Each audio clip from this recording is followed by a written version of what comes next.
अस्सलाम वालेकुम स्टूडेंट्स। आज का जो लेक्चर है एक्चुअली हमारी सीरीज़ चल रही है, आपको पता है कि रिगार्डिंग मैथमेटिका ट्यूटोरियल्स।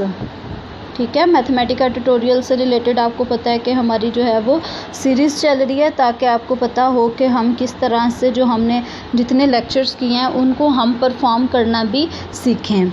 तो ये वाला हमारा लेक्चर उसी सीरीज़ का जो है वो एक हिस्सा है। इसको स्टार्ट करने से पहले थोड़ा मैं आपका इसको इंट्रोडक्शन दे दूं कि आज का जो लेक्चर है वो हमारे पास किससे रिलेटेड है, इक्वेशंस से रिलेटेड है। आपको पता है इक्वेशंस जो है वो बहुत ही इम्पॉर्टेंट टॉपिक होता है। ये जो है ये ऑलमोस्ट हर फील्ड में इसका यूज़ होता है। जैसे ही हम इक्वेशंस की बात करते हैं तो डेफिनेटली हमारे पास जो क्वेश्चन आता है वो यही आता है कि हमने किस तरह से इनको सॉल्व करना है, सॉल्व इनको किस तरह से करना है, कैसे हम इसका सोल्यूशन फाइंड आउट कर सकते हैं। तो हम इसको आज के लेक्चर में जो है वो थ्रू मैथमेटिका सॉफ्टवेयर के थ्रू इसको करना सीखते हैं कि इसको हम किस तरह से कर सकते हैं कि ये हमारे लिए हेल्पफुल हो।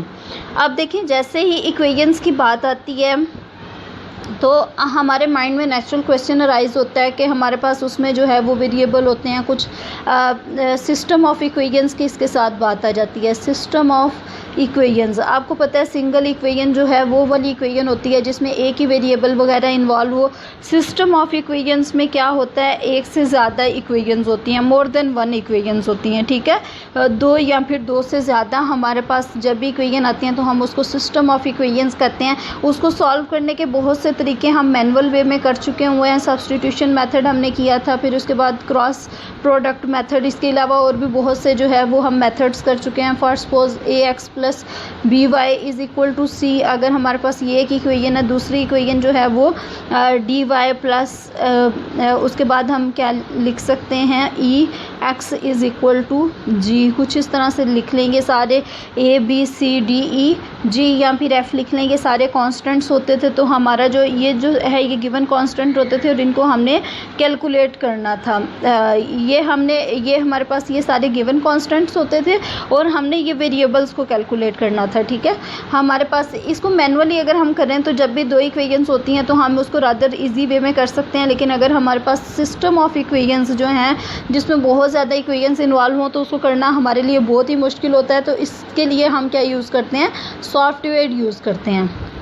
डेफिनेटली जब लार्ज स्केल पे जो है वो कैलकुलेशंस वगैरह हो रही हों तो सॉफ्टवेयर्स जो हैं वो हमारे पास हेल्पफुल होते हैं और इनका यूज़ भी इसीलिए होता है क्योंकि वहाँ पे हमें ये नहीं उसने ऑब्ज़र्व करना होता है कि हमें फार्मूला आता है कि नहीं आता। बेसिकली हमारा काम जो है वो एनालिसिस करना होता है। लार्ज स्केल में फार्मूला चेकिंग नहीं होती, हमारा जो मेन काम होता है वो क्या होता है, एनालिसिस करना होता है। तो इसलिए सॉफ्टवेयर जो हैं वो इस सारी चीज़ों को आसान बना देते हैं।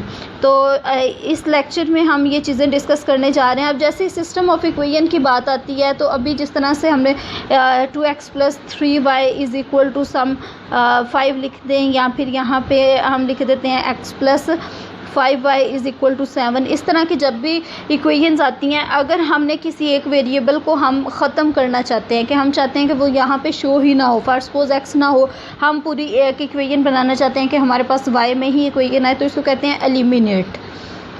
तो अभी हमने देखा जैसे ही इक्वेशन की बात आती है उसके साथ कितनी कमांड्स अटैच्ड होती हैं। एक तो सोल्यूशन हमने देखना होता है, सेकंड अगर हमारे पास सिस्टम ऑफ इक्वेशंस है तो किस तरह से करेंगे, थर्ड वन अगर उसमें कोई वेरिएबल एक्स्ट्रा है तो उसको हम किस तरह से एलिमिनेट करेंगे। तो हम अपने लेक्चर का जो है वो स्टार्ट करते हैं प्रॉपर ट्यूटोरियल के थ्रू। तो इसमें जो है वो आज के जो लेक्चर है उसमें हम करने जा रहे हैं कि किस तरह से हम साइमल्टेनियस सिस्टम ऑफ इक्वेशंस को सॉल्व कर सकते हैं। फर्दर हम अगर कोई वेरिएबल हमें नहीं चाहिए, अननेसेसरी है या हमारा जो है वो टारगेट वो नहीं है, तो उसको किस तरह से हम एलिमिनेट कर सकते हैं। सबसे पहले आपको पता होना चाहिए कि जब भी सिस्टम ऑफ इक्वेशंस के सोल्यूशन की बात आती है तो सोल्यूशन से हम क्या वर्ड लिखेंगे, सॉल्व। आपने इसको मेमोराइज़ नहीं करना, जस्ट अंडरस्टैंडिंग के साथ किया करें। कमांड्स जो हैं वो बहुत ही ईजी हैं। ठीक है, सॉल्यूशन की बात आती है तो हमने क्या लिखना है, सॉल्व। आपको पता है कि इसमें जो भी कमांड हम लिखते हैं उसका फर्स्ट लेटर कैपिटल होता है, उसके बाद हमने स्क्वायर ब्रैकेट लाजमी लगानी होती है। ये हमने प्रॉपर लेक्चर में डिस्कस किया हुआ, इसके सारे रूल्स एंड रेगुलेशंस आज डायरेक्ट कमांड्स के थ्रू आपको करवाने जा रहे हैं हम। तो इसमें जो है वो सबसे पहले हमने सिस्टम ऑफ इक्वेशंस है तो डेफिनेटली दो या दो से ज़्यादा इक्वेशंस होंगे। यहाँ पर हमने दो इक्वेशंस को लिया है। आपको पता है स्टेरिक जो है वो प्रोडक्ट के लिए यूज़ होता है और डबल इक्वल साइन जो है वो इक्वालिटी के लिए यूज़ होता है मैथमेटिका में। ये सारी बेसिक टर्म्स आपको आनी चाहिए। अब देखिए हमने सोल्यूशन किस में चाहिए था, एक्स और वाई में, ठीक है। तो जैसे ही हमने इसको लिख के एंटर करेंगे तो हमारे पास हमारा रिक्वायर्ड सोल्यूशन आ जाएगा।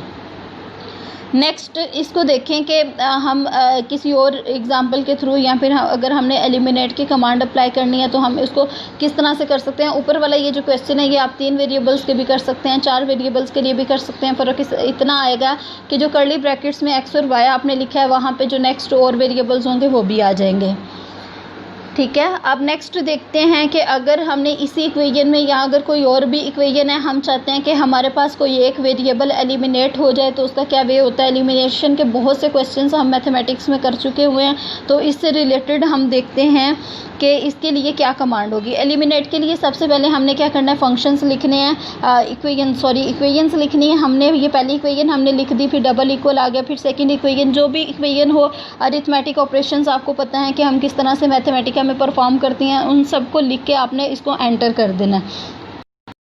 तो इस तरह से जो है वो आपका रिक्वायर्ड रिज़ल्ट आ जाएगा। अगर आपने y को एलिमिनेट करना है तो आपने देखा है कि यहाँ पे जो है हमारे पास y हमें लिखा हुआ नहीं शो हो रहा, ठीक है। जो पूरी इक्वेशन है वो x में है या फिर अननोन कॉन्स्टेंट्स में है। तो इस तरह से किसी भी वेरिएबल को हम एलिमिनेट कर सकते हैं इजीली, और ये कमांड्स जो हैं वो बहुत ज़्यादा हेल्पफुल होती हैं जब हमारे पास जो है वो बहुत ही कॉम्प्लेक्स डाटा हो या फिर एलिमिनेशन हमारे लिए मैनुअली बहुत मुश्किल हो या फिर हमने एनालिसिस के लिए इसका यूज़ करना हो। तो उम्मीद है आपको समझ आ गई होगी। Thank you so much. अल्लाह हाफिज़।